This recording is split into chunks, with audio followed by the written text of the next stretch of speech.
¿qué tal? Muy buenas tardes. Esto es Ciudad Abierta, un espacio en el que todos tienen voz. Es una coproducción de Ciudad TV 21.2, el canal del Congreso de la Ciudad de México y el Consejo para Prevenir y Erradicar la Discriminación de la Ciudad de México, el COPRED. Nuestro tema de esta tarde, violencia contra las mujeres, una mesa de análisis en la que 3 expertos nos compartirán sus puntos de vista sobre la lucha en favor de la dignidad y la igualdad de la mujer. Para ello vamos a contar con la presencia de Jeru Aparicio Aviña, titular en la Dirección General para una Vida Libre de Violencia en la Secretaría de las Mujeres de la Ciudad de México, cargo que ostenta gracias a su actividad como feminista y defensora de los derechos humanos. Ella es maestra en victimología por el Instituto Nacional de Ciencias Penales, el INACIPE. De igual forma cuenta con una maestría interinstitucional en derechos humanos por la Universidad Autónoma de Tlaxcala y la Comisión Nacional de Derechos Humanos. Y es doctorante en Derechos Humanos con el protocolo de investigación, un abordaje victimológico para la reparación del daño en el abuso y la violación sexual. Por otro lado, es fundadora de la consultoría Resarcire, además académica e investigadora nacional por el Instituto Nacional de Ciencias Penales. Otra de nuestras especialistas que nos acompaña esta tarde es María Salguero Bañuelos. Ella es feminista, investigadora, científica de datos, activista también. Cuenta con estudios de geofísica en la Escuela Superior de Ingeniería del Instituto Politécnico Nacional. En el 2013 creó el primer documento hemorrográfico conocido como Mapa de Desaparecidos, proyecto colaborativo con otras investigadoras y activistas mexicanas. De igual manera, ha trabajado como activista en temas de derechos humanos, en específico con familiares de desapariciones forzadas, el incendio de la guardería ABC y feminicidios en 2016, y comenzó el mapa de feminicidios en México, el cual realizó como un trabajo voluntario para recopilar datos de los casos de feminicidios en el país a través de un registro de cartografía. Y para completar la mesa contamos también con Tania Hernández Gordillo, quien cuenta con 11 años de experiencia como consultora en fortalecimiento institucional, políticas públicas y de género para organizaciones de la sociedad civil, el sector privado y el sector público. Desde julio del año pasado es encargada de desarrollo institucional en X, Justicia para las Mujeres, organización feminista que busca transformar las instituciones, las leyes y las políticas públicas con el fin de mejorar el acceso a la justicia para todas las mujeres. En cuanto a su formación académica, es egresada de la licenciatura en Ciencia Política y Relaciones Internacionales por el Centro de Investigación y Docencia Económicas, el CIDE, y tiene un diplomado en Políticas Públicas y otro en Género, Sexualidad y Derechos, ambos por la misma institución. Y esta tarde, moderando las conversaciones, nos acompaña Geraldina González de la Vega, presidenta del COPRED y experta en asuntos de igualdad y discriminación, a quien le dirigimos los micrófonos para comenzar con esta emisión de análisis. Adelante, Geraldina.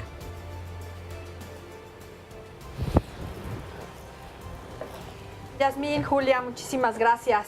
Pues estamos de nuevo aquí con este tema acerca de la violencia contra las mujeres, un tema que sin duda despierta una gran conversación, el análisis acerca de los derechos de las mujeres, los derechos que tenemos todas las mujeres en el país, en la Ciudad de México, y me encanta estar con estas 3 invitadas que tenemos el día de hoy, a las que les agradezco muchísimo su presencia en esta mesa.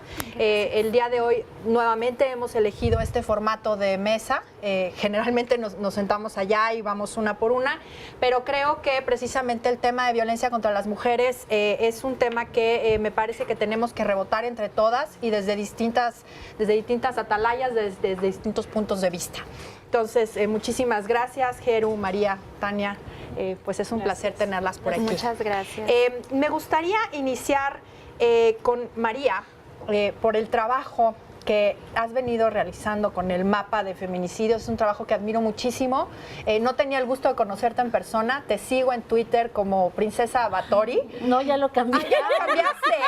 Bueno, entonces ahora, ¿cómo te llamas? Igual, pero es M. Salguerbe.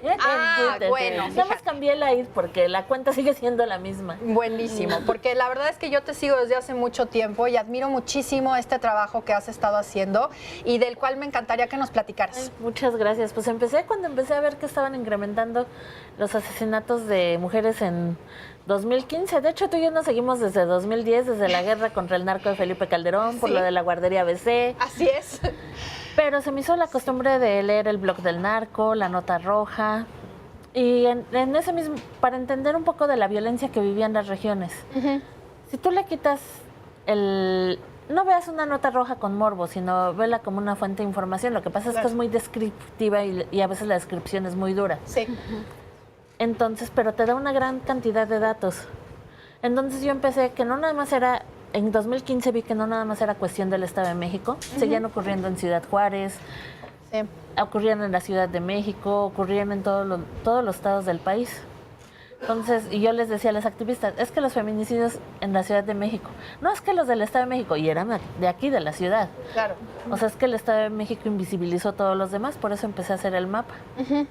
Y ese mapa, entonces, lo tienes desde 2015. 16.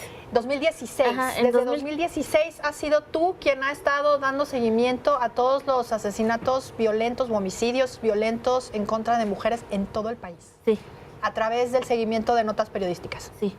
¿Y esto lo haces tú sola? Ajá. Tú sola. Sí, no he conseguido ayuda porque no me he organizado. Ok. Wow. Oye, ¿y qué experiencia recoges de esto?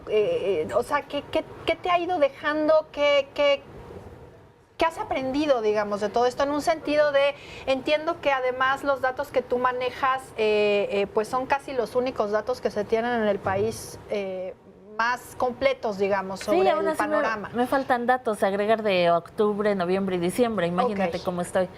¿En cuánto están los números? Perdón? Mira, ahorita ya saqué la cifra de 2018, pero conforme al secretariado, es que aquí viene, las notas mías de prensa me dan el contexto de violencia, pero siempre registras menos porque están las mujeres que llegan heridas a los sistemas de salud y mueren en los hospitales, pero no son reportadas por la prensa. Es tanta la hazaña hacia las mujeres que a veces los cadáveres no se les determina el sexo. Bueno, o sea, la violencia en general y es mucha hazaña. A veces no se les determina el sexo. Uno, porque los encuentran descuartizadas, Sí. en bolsas, o embolsadas, encobijadas, o calcinadas, o entambadas. Entonces, pues cuando se determina el sexo, a veces ya la prensa no alcanza a determinar esos datos. Entonces siempre va a haber un sesgo respecto a lo oficial. Mi sesgo era de 15%, la última vez que hice el cálculo. Pero ahorita, por ejemplo, que terminó 2018 con 3.607 mujeres asesinadas, lo cual ya... 3.607. Lo cual te da un promedio de casi 10 al día. 9.8. Es impresionante. Justamente leía yo además un dato sobre que la violencia feminicida se ha trasladado del hogar a las calles. Y sobre eso quería yo platicar contigo, Tania. Sé que X precisamente ha estado participando en estas mesas ahora en el Senado de la República con respecto al análisis de la reforma para la Guardia Nacional. Y uno de los argumentos que ha llevado X a la mesa ha sido precisamente los impactos de la guerra contra el narco y la militarización de la seguridad pública en las mujeres. Me gustaría que nos platicaras un poco sobre este tema. Mil gracias por la invitación y bueno, este conversatorio. Recupero lo que está comentando María. Es muy importante justo empezar a entender de qué tamaño es el problema, dónde ocurre, a quiénes afecta, de qué forma, para un poco empezar incluso a cuestionarnos cuáles son los supuestos de los cuales partimos para definir la violencia o las violencias. En el caso de X Justicia para las Mujeres, lo que nosotras hemos observado y documentado es que a partir justamente de la guerra contra el narcotráfico, con esta política de drogas, empezó a cambiar en general todo el contexto de violencia que se está viviendo en el país. Y eso sí ha tenido efectos diferenciados en la violencia que vivimos las mujeres. Por una parte, o sea, todo el fenómeno de feminicidios, que si bien sabemos, porque hay muchos estudios que sustentan esta hipótesis de que generalmente es una persona que conoce cercana, un familiar o una pareja, la que termina siendo, ¿no?, quien asesina a las mujeres. Hoy estamos viendo cambios en los patrones de violencia y también empezamos a mirar más casos de mujeres que están siendo asesinadas en la vía pública y que podrían incluso clasificarse este tipo de homicidios como feminicidios. Y otra cosa que hemos visto nosotras también es que también ha habido efectos diferenciados en cómo ha incrementado la criminalización de las mujeres específicamente, que están vinculadas con delitos contra la salud, y cómo esto está teniendo efectos en sus vidas, en sus familias. Y a propósito justamente del debate con respecto a la Guardia Nacional y la prisión preventiva, es un tema que nos preocupa justamente. Sí. Duda, es todo un tema que, bueno, pues me parece que es muy delicado y que hay que llevar también a la mesa, ¿no? Estos impactos, no solamente de la militarización de las tareas de seguridad pública, sino que también cómo impacta esto en grupos específicos, en este caso, en las mujeres. Jeru, me gustaría que a partir de esto un poco pudiéramos empezar a comentar cuáles son las estrategias que tenemos en la Ciudad de México para combatir los feminicidios. Bueno, pues el problema se afronta desde la creación de la Secretaría de las Mujeres. O sea, ya habiendo detectado la violencia contra las mujeres, pero ya como una problemática a nivel Estado, a nivel gobierno, o sea, que no nada más se quedaba en un ámbito privado, sino ya con la obligación del Estado, se decide crear la Secretaría de las Mujeres bajo 3 direcciones generales. Les cuento un poco, o sea, sería la Dirección General de Igualdad Sustantiva, que es la dirección responsable de transversalizar todo el ordenamiento en todos los entes públicos y de llevar todo lo que es el marco para la igualdad sustantiva, las brechas. Después, la Dirección General para la Vida Libre de Violencia, y aquí es donde vienen estrategias de prevención y atención. Y en una situación como caso emergente, considerando el contexto, se crea la Dirección General para el Acceso a la Justicia y Espacio Refugio. ¿Y por qué se crea esta Dirección General? En atención justamente a que uno de los obstáculos que generalmente encontramos en la administración de justicia es el que las mujeres puedan ejercer este derecho real, ¿no? de claro, acceso a la justicia. De manera efectiva. Así es. Entonces, a partir de esas 3 direcciones generales, bueno, cada una articula otras direcciones, pero les comento, o sea, desde la Dirección General para la Vida Libre de Violencia se toma, pues, como es un derecho integral. Y hay una dirección que es la Dirección de Atención y Prevención. ¿Qué hacemos ahí? Se fusionan las unidades territoriales que anteriormente tenía INMujeres con las unidades de atención a la violencia que tenía la Secretaría de Desarrollo Social a través de HITS. Entonces, estas unidades estaban en cada alcaldía, tendríamos como 32 puntos de atención. Se fusiona para dar una atención con un mismo enfoque. ¿Qué hay? Pues trabajo social, psicología y asesoría y acompañamiento jurídico. Y cuando digo acompañamiento es porque siempre hemos comentado, o sea, las mujeres que se encuentran en una situación de violencia, literalmente se necesita toda una red de apoyo para abordar la vida libre de violencia. O sea, no es nada más la atención terapéutica o que levante la denuncia, son otras estrategias más profundas que se articulan con otras direcciones donde vemos lo que es ya la prevención desde otro esquema. El esquema que estamos planteando a través de la Secretaría de las Mujeres es el fortalecimiento de los derechos humanos de las mujeres. Claro. O sea, para que las mujeres puedan acceder materialmente al derecho a la vida libre de violencia, pues primero tienes que fortalecer autonomía física, económica y política. Claro. Entonces se tiene que crear toda una estrategia, pues no a corto plazo, sino a miras de que estructure a una intervención territorial, también bajo el esquema que la obligación del Estado es ir hacia donde se encuentran las mujeres, no esperar a que vengan y decir, bueno, es que no se acercan, sino Claro. qué vamos a hacer para acercarnos pues a compartir los saberes y a realmente promover Para la cultura de los fortalecer, derechos, sí, la sí, cultura para de los derechos. fortalecer la autonomía de Exacto. las mujeres, Ajá. ¿no? Que sería pues uno de los objetivos más relevantes y más importantes de la Secretaría. Si me permiten, terminando o regresando más bien del corte, seguimos conversando sobre esto. No le cambien.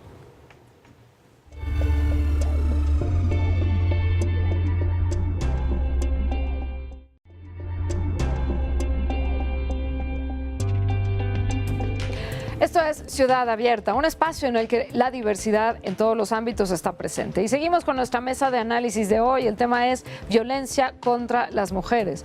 Pero antes de ir con Geraldina González de la Vega y nuestras especialistas, déjeme de contarle que la violencia de género es de las manifestaciones más graves de discriminación, no solamente porque las mujeres representamos más de la mitad de la población, sino porque las causas y motivaciones de estas muchas violencias se dan a raíz de los estereotipos histórica y socialmente construidos, y son estos los que impactan no solo a las mujeres, sino también a las personas de la población LGBTI y hasta los mismos hombres heterosexuales cisgénero, es decir, aquellos que se identifican con el sexo con el que nacieron.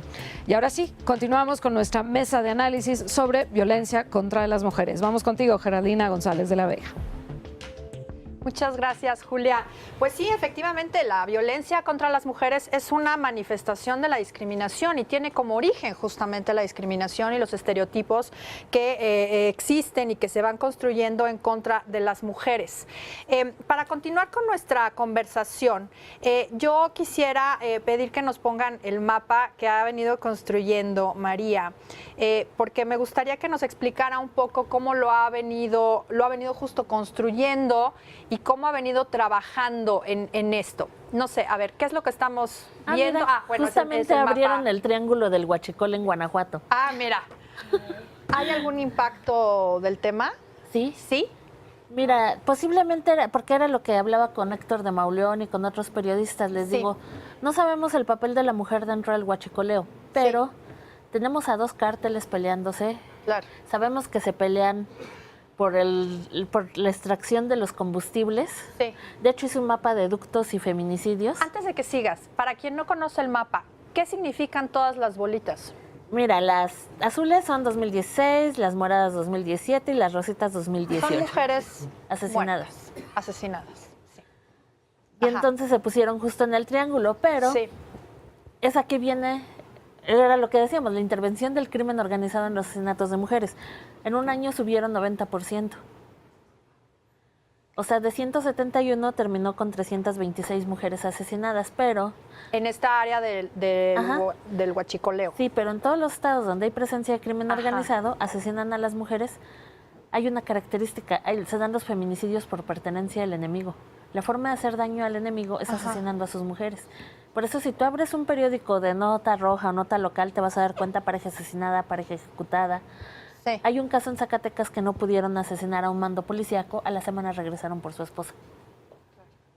Sí, es una manera, digamos, de robarle sus pertenencias a los hombres, ¿no? Ajá, Toda y- esta objetivización Sí. del cuerpo de las mujeres. Y abres cada cruz y te muestra el nombre, porque eso sí hay que nombrarlas, la edad, Claro. la forma en que fueron asesinadas. También participas en una revista haciendo, pues como biografías, ¿no? De las mujeres, No, ¿no? Entonces, estuve en Serendipia, me invitaron a Sí, participar, porque- pero el tiempo me ha sí. absorbido. Bueno, ok. Sí, sí, Y sí. ha sido así medio complicado que... Sí. Luego sí, el año sí. pasado entré a la Comisión Nacional de Búsqueda Ajá. y nada más ahí corregía bases de datos, pero... Claro, claro. No, bueno, pues sí, y desde el punto de vista de la victimología, tú eres victimóloga, Jero. Así es. Yo sé que esa es tu especialidad y me gustaría conocer tu punto de vista con respecto a toda esta cuestión del feminicidio, del perfil, digamos, de las víctimas y cómo poder hacer, no sé, un trabajo, digamos, para evitar llegar a este tipo de violencia. Bueno, ¿qué hacemos desde la victimología? Es que abordamos los fenómenos desde el contexto de las personas en situación de víctimas, ya sea de delitos o de violaciones de derechos humanos. ¿Y por qué es importante hacer análisis desde esta ciencia penal?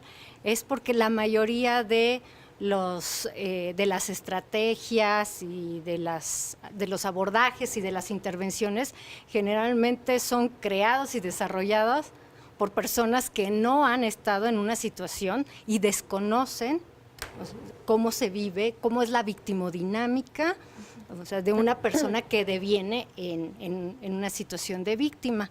¿Qué es lo que hacemos a la hora de abordar el feminicidio? Bueno, pues como dice María, no hay un solo perfil o un solo aspecto de feminicidio. Antes se creía que todo era proveniente de la violencia familiar, que era una dinámica exclusiva de un vínculo íntimo, pero en los últimos años hemos visto cómo se ha incrementado el feminicidio en un contexto de crimen organizado. ¿Qué es lo importante?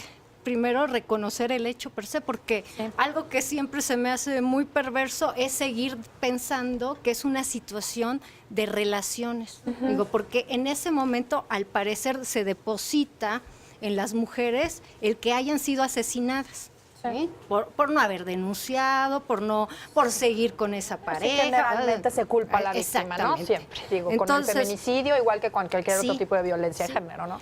Y después pasó a otra categoría. Entonces, es que andaba con el narco, es que andaba con los malos, es que andaba con el crimen. Si bien es cierto que todos los feminicidios son diferentes, sí identificamos desde la victimología que hay un hilo conductor, y es el estereotipo y la discriminación, y la negación al acceso de justicia material.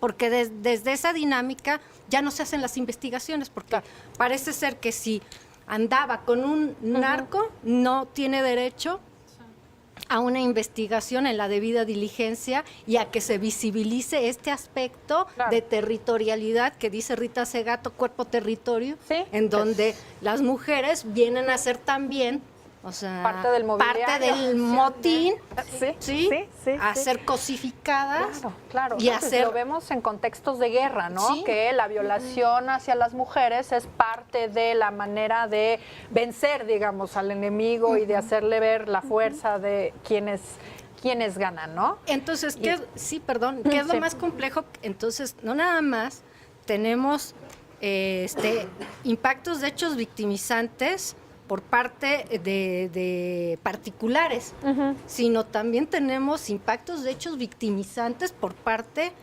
de las instituciones al invisibilizar el contexto que vive México. Sin duda, por supuesto, y que tenemos ya una condena desde el 2010, Campo Algodonero, ¿no? Y que es una cuestión de acceso a la justicia. Sí, y bueno, más bien de reparación de daño y de la garantía de no repetición de los hechos. Justo lo que nos menciona la sentencia de Campo Algodonero es que no se trataba de un hecho aislado, sino que había una situación en el contexto que estaba facilitando, por ponerle un adjetivo, digamos un verbo, estaba facilitando esta situación de violencia que era ya tan sistemática, donde además hubo una negación por parte del Estado de cuáles eran sus responsabilidades. Campo Algodonero establece claramente que pues ahí el Estado necesita garantizar que no haya repetición de estos hechos. Buena parte de la política pública que tenemos posteriormente, por ejemplo, centros de justicia para las mujeres, que yo diría que es de las principales políticas públicas para prevenir y atender violencia, son, digamos, efecto de esta sentencia paradigmática que marca un hecho muy, muy concreto.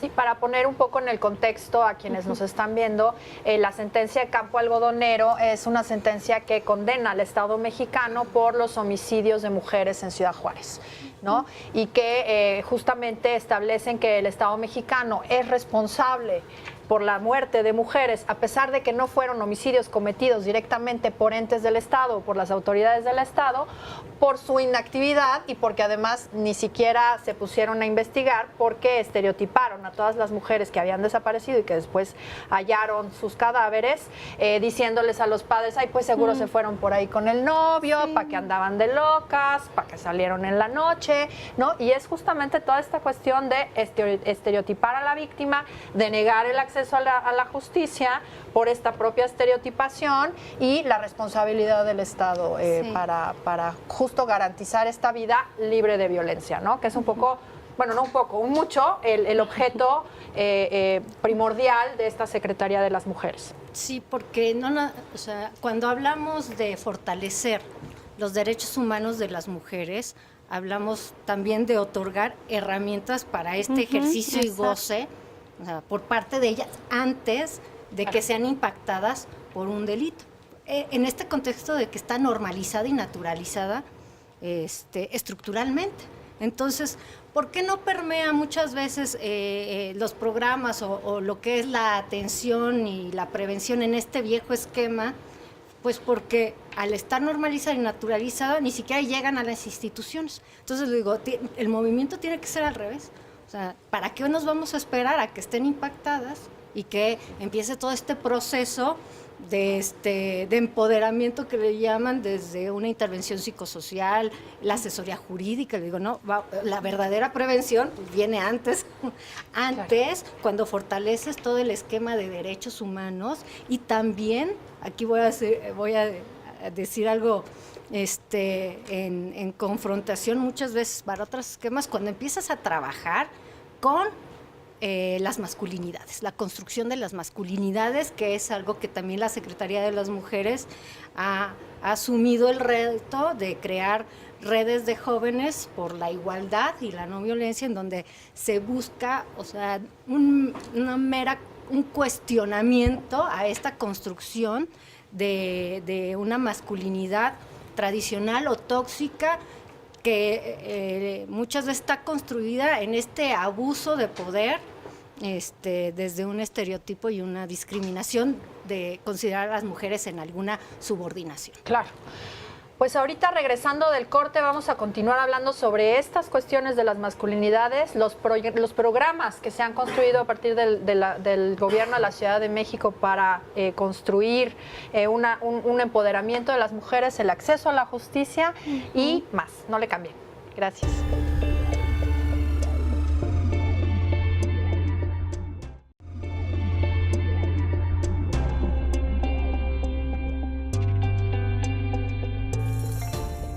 Continuamos en Ciudad Abierta por Ciudad TV 21.2, el canal del Congreso de la Ciudad de México, un espacio en el que la discriminación no tiene lugar.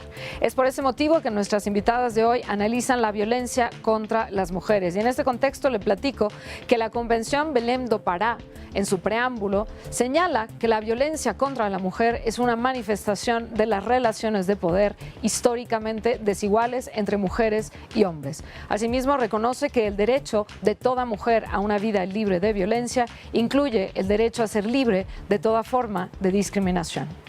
Y después de haberle compartido estos datos, los dejo del otro lado del estudio con Geraldina González de la Vega y las especialistas que nos acompañan esta tarde. Muchas gracias, Julia. Pues sí, efectivamente, uno de los derechos que tenemos todas las mujeres y evidentemente todas las personas es de tener una vida libre de violencia y libre de discriminación.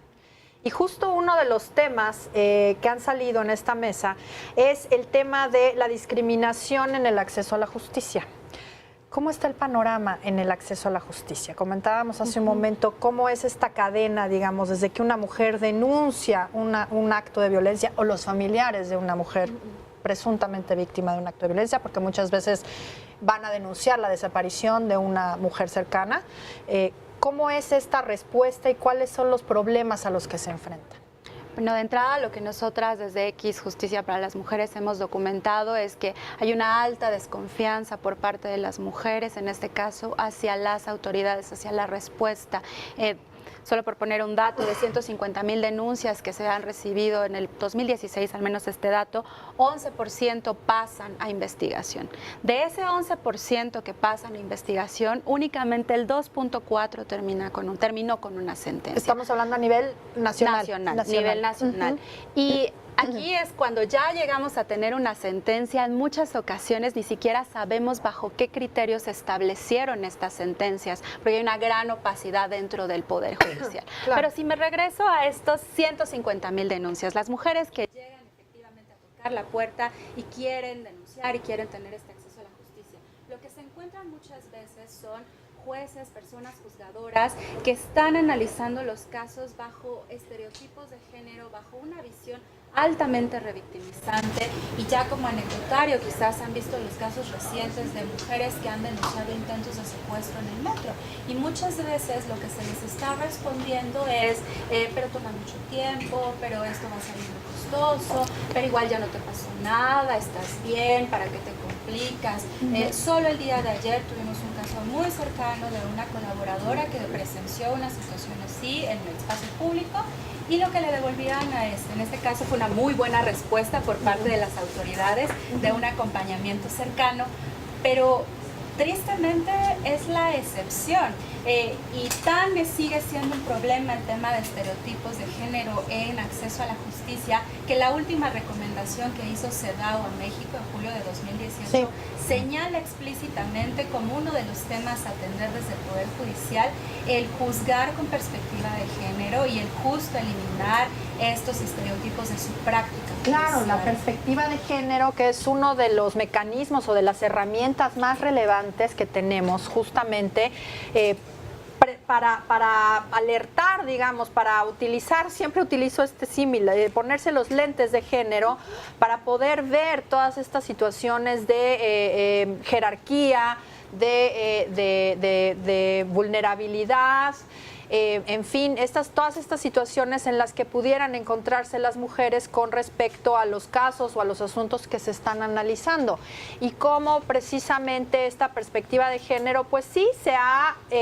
digamos, popularizado, por utilizar una palabra en cierta medida en los ámbitos judiciales, pero no es todavía, y lo digo así porque sé que hay una jurisprudencia que es obligatoria. Tenemos el Existe un protocolo para juzgar con perspectiva de género. Es una obligación que se desprende de la Convención para eliminar la discriminación en contra de las mujeres, pero sin embargo sigue siendo una práctica que todavía se encuentra con mucha resistencia por parte de las personas juzgadoras. Sí. De hecho, justo por eso la primera intervención que se hizo como acción coordinada entre la Secretaría de las Mujeres y la Procuraduría es reconocer que aunque hay mucha capacitación, aunque hay protocolos o demás, la realidad es que no está, la metodología no es como condición de vida en todas las intervenciones. Así que se creó la estrategia de las abogadas en Ministerio Público. Sí. O sea, ¿Cómo funciona? O sea, ¿qué es lo que se identifica? Sí. O sea, como comentaban, hemos cuantificado hasta 11 filtros para que una mujer aperture una carpeta de investigación. Sí, o sea, claro. 11 filtros La desde primera. el policía, o sea, en fin. Sí. Entonces, ¿qué es lo que se está buscando en este convenio entre la Secretaría de las Mujeres y la Procuraduría, específicamente la Subprocuraduría de Atención a Víctimas? Es agencias móviles del Ministerio Público Sí. y con policías de investigación también, que las autoridades han identificado que no nada más han tenido esta capacitación con enfoque de derechos humanos y perspectiva de género, sino que también sí la aplican. O sea, y la Secretaría de las Mujeres con abogadas y abogados también, que hemos capacitado para dar todo este acompañamiento, Claro. porque ya no vamos a esperar a otra vez, no, a ver, o sea, hay que hacer estrategias prontas y expeditas, como dice la ley, para que garantizar el acceso a la justicia y para que se puedan abordar todas las diligencias de investigación de los fenómenos, porque si ni siquiera podemos ingresar al acceso a la justicia, bueno, pues cómo podemos crear diagnósticos, estrategias, indicadores, evaluación, pues si ni siquiera tenemos, es un limbo. Claro. Entonces ahorita, pues cuando se empezó a presentar estos intentos de secuestro, demás, se creó la estrategia, que ya la veníamos trabajando antes, ¿no? Pero claro. Estábamos en la capacitación y demás y estábamos en la comunicación con la Procuraduría cuando dijimos, pues ya, o sea, ahora es momento, porque estaba la emergencia y porque temíamos que se revictimizara e inclusive se criminalizara, o sea, sabiendo que es una situación que no se conoce el perfil de una mujer que ha sentido por años que no se ha considerado todos los impactos de violencia. Entonces, se juzga a una mujer que a lo mejor exagero, además le digo, pues es que hay estrés postrauma, hay miedo y hay todo el derecho legítimo de cualquier mujer de sentirse en riesgo y hacer lo que tenga que hacer por proteger su vida e integridad. Claro. Entonces, bajo ese aspecto sí tenemos muy claro por parte de las dos instituciones que si una mujer dice, vamos a hacer toda la intervención, si después se deslindan responsabilidades, ¿no? Ok, no pasa nada, pero es mucho mejor garantizar el acceso a la justicia que decir, no, pues es que a lo mejor no, a lo mejor vio mal, a lo mejor... No, si querían añadir algo al comentario. Pues es que luego a veces llegan las víctimas a los ministerios públicos. A mí me mandaron la foto de una chica, es que sabes que no me quieren levantar el acta. Sí. Estaba con el labio reventado, con moretones, a lo mejor no muy fuertes, pero... No, bueno. Le dijeron, no importa. Regresa cuando estés más golpeado, o sea, ¿qué? No. Sí, y justo en casos donde la violencia no es tan evidente, no es física, denuncias violencia psicológica, denuncias violencia económica, acoso, pues peor tantito, ¿no? Porque dentro de la visión de muchas de las autoridades, violencia solamente es violencia física. ¿Sí? Y no hay otros factores de riesgo que, por ejemplo, si se tomaran esas denuncias, sí nos podrían ayudar a identificar cómo está escalando la violencia o incluso a emitir órdenes de protección o medidas de protección que puedan reducir ese riesgo latente en el caso de la violencia que sí se está dando dentro de un contexto familiar, ¿no? Claro. Y bueno, del otro lado también yo recuperaría como si hay una gran responsabilidad de parte de las autoridades. Recuerdo la campaña del sexenio anterior cuando estuvo en boga todo el tema del acoso en el espacio público. Y me recuerdo que el eslogan era algo así como, tu denuncia es tu mejor defensa. Y es ok, pero entonces es la responsabilidad entera y únicamente de las mujeres de ir y nosotras tocar la puerta y pelearnos con el señor, la señora oficial para que crea nuestra historia y valide la situación de violencia para ver si eventualmente se abre una investigación, y justo no se trata necesariamente de eso. Y del otro lado también reconocer que muchas de estas autoridades, además de que están permeadas por estos estereotipos de género, también están en condiciones materiales que no necesariamente son las óptimas. En las investigaciones que nosotras hemos hecho con los centros de justicia para las mujeres, se ha identificado muy claramente que hay una deficiencia en cuanto al acceso a presupuestos, que hay una falta incluso de materiales, llámese computadoras, papelería incluso, ¿no? Y que hay también una poca claridad en cuanto a la estructura orgánica de estos centros. Entonces, desde ahí también hay un tema. Incluso si las personas que están en estas instituciones son bien intencionadas, están capacitadas, tienen la voluntad y la empatía para atender a las víctimas, si no cuentan con las condiciones materiales y con la estructura normativa para hacer sus funciones, pues tampoco se las estamos poniendo fácil. Así es, por supuesto. Sobre esto me gustaría conversar en el siguiente corte. No le cambien.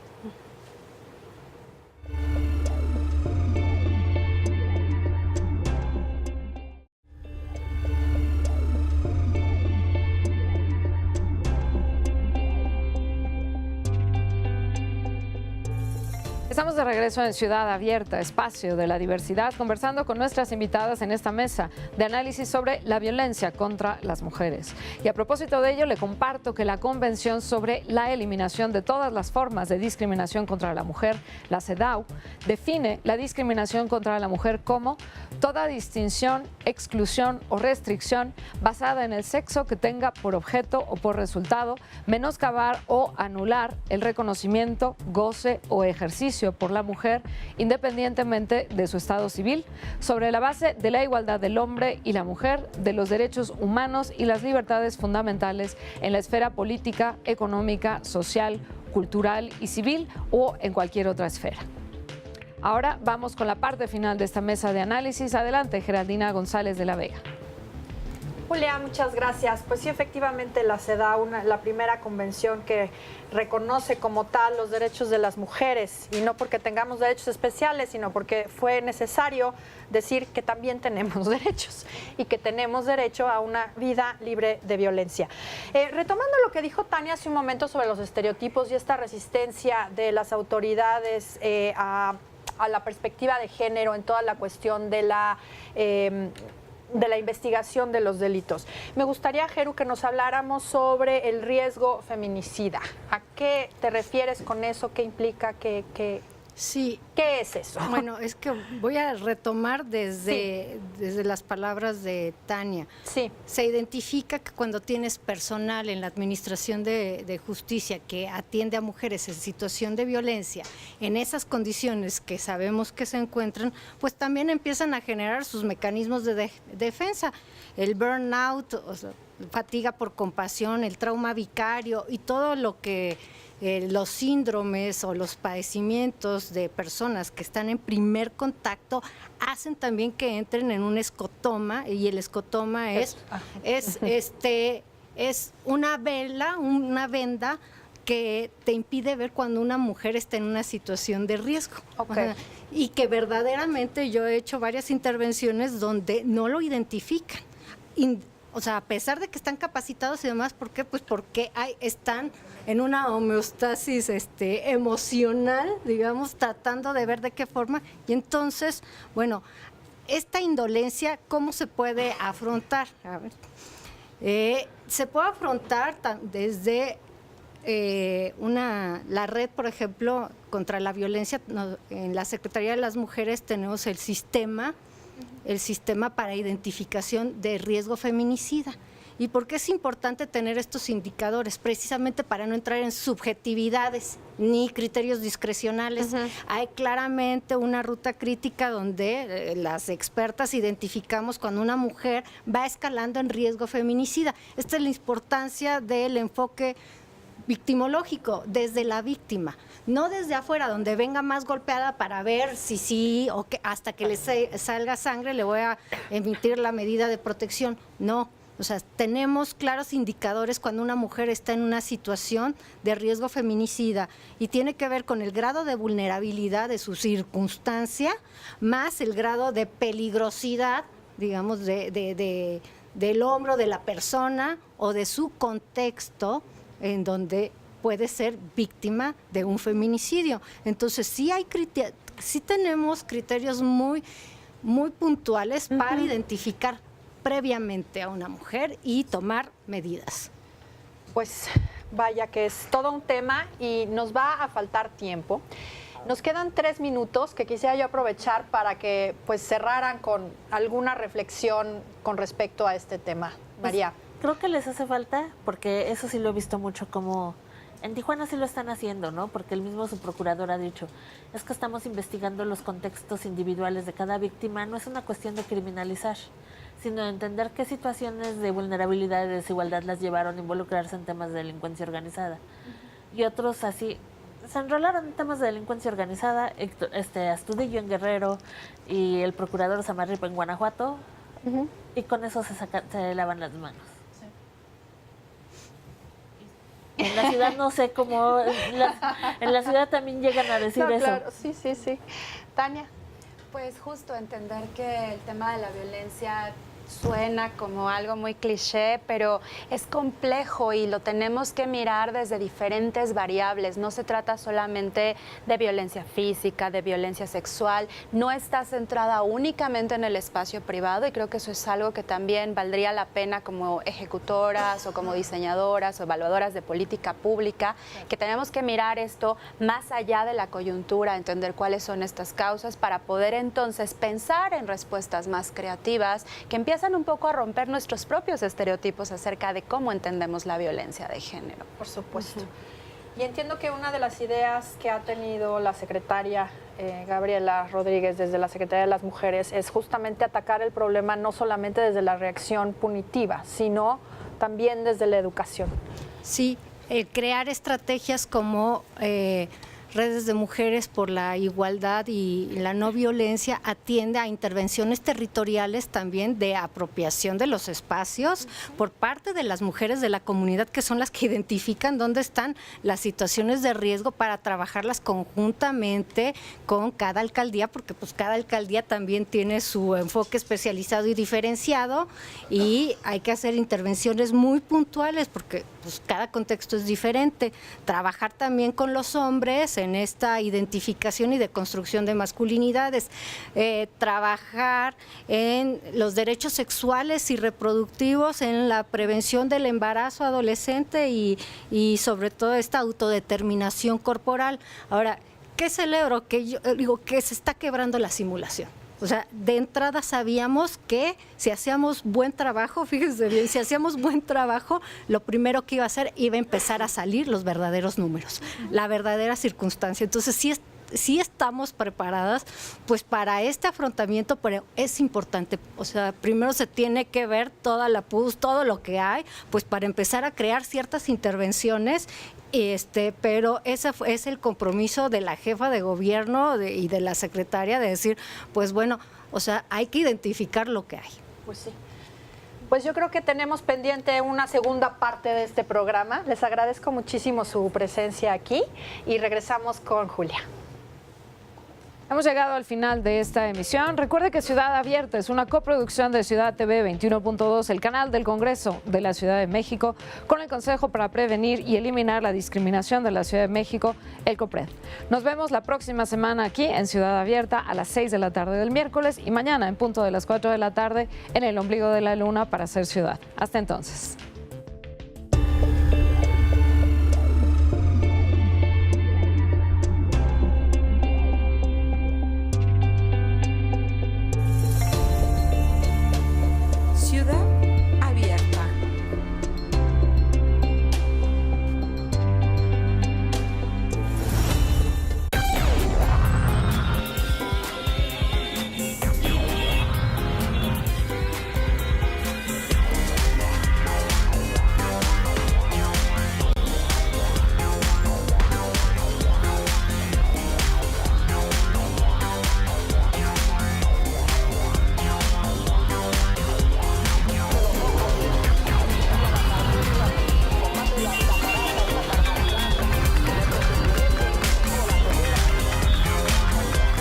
Ciudad TV 21.2, el canal del Congreso de la Ciudad de México, presentó El Ombligo de la Luna, con la periodista Yasmín Alessandrini y la escritora Julia Santibáñez.